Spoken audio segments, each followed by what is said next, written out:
before we get started, I want to take a moment to observe that this very subcommittee was created in January to act as the congressional tip of the spear for DOGE and Elon Musk's efforts inside the federal government, which our GOP colleagues were falling all over themselves to get in on the action. And in fact, I don't know if you know this, Madam Chairwoman, but one of your own GOP members who couldn't get on the committee actually contacted me to see if I could help because they were so desperate to participate in this activity. But here we are. I feel like we should play a breakup song in the midst of the breakup of the GOP with Elon Musk and DOGE, and yet still the zombie lurches on. And you know, I think it's interesting that people are barely saying his name in these halls, and this subcommittee barely has any credibility at this point. And Elon Musk still hasn't appeared under oath in front of this committee or any body here in Congress. And in fact, Donald Trump himself apparently asked his own aides this week if DOGE was, and I quote the president, bullshit. Donald Trump asked if DOGE was bullshit.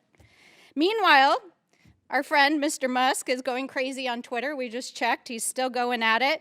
And he literally has been tweet storming the GOP for the last 24 hours.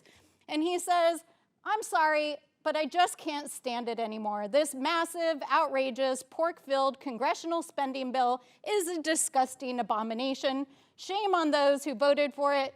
You know you did wrong. You know it. And you know what I find interesting about his tweet is that he says, I'm sorry, I just can't stand it anymore. And I think, you know, the American people have been there for the last 3.5 months as they've dismantled the federal government, as Musk and Trump and his friends here have helped lay wake to the federal government, dismantling federal agencies, firing thousands of federal workers, stealing your private data, costing the federal government millions of dollars. And in fact, it appears that they may have actually cost more money than they apparently saved. So it's hard to take any of this seriously or with any credibility. Musk lied about DOGE and its savings. The president and the speaker just this morning, once again, lied about the big abomination of the bill and the deficit spending in it. There was a misrepresentation of a witness in this hearing last time. There was lies about the budget, reconciliation, and yes, the DOGE package, which was transmitted to Congress yesterday. And I don't think I even need to comment on the wild journey of baseless conspiracy theories that we just heard. So, it's very clear that DOGE has made America less safe, less secure, undermined our global and national security, compromised our data privacy, impacted our ability to serve our vulnerable communities, and left the government in total chaos. And yet, many of these DOGE brothers have implanted themselves inside of federal agencies and are now answering directly to the West Wing and to the Director of Office of Management and Budget, Mr. Russell Vought, who, by the way, is testifying just across this campus on his bill for the FY26 budget, which would eviscerate these programs. So I want to say, first they came for our federal agencies, then they came for our judges and law firms and the rule of law, then they came for the free press and your freedom of speech, then they came for higher education and our children, then they came for congressional offices, and now here they are coming for civil society and nonprofit organizations. What are nonprofit organizations? Food banks, legal aid clinics, homeless shelters, organizations that are the glue of our communities.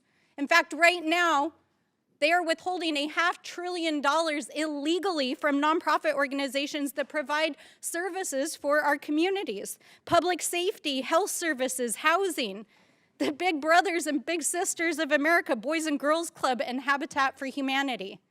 Is this the dark money scare that we're hearing across the aisle? I think all of us understand what these organizations do in our communities. But let us be clear. The actions that are happening here in this committee and which the administration are trying to execute through executive actions, through letters, and yes, sending DOGE employees baselessly and illegally into nonprofit organizations are illegal. They lack moral authority and they lack legal authority. The truth is simple. Neither the president nor any other executive branch official has the power to unilaterally revoke an organization's tax-exempt status or to use these authoritarian tactics to try to intimidate our nonprofit and civil society organizations. And we will dive deeper into that topic and your rights during this hearing. But if my colleagues across the aisle want to talk about dark money networks, we can look no further than this very hearing room, because if we actually want to understand the dark money funded networks that are making the government run right now, let's talk about Project 2025. The witnesses who are here today as part of the organizations that helped to craft it. Mr. Vogt, who was at the helm as the architect of that document, and the folks who are inside the federal government right now, dismantling our agencies and attacking every aspect of our democracy. We will not stand for it.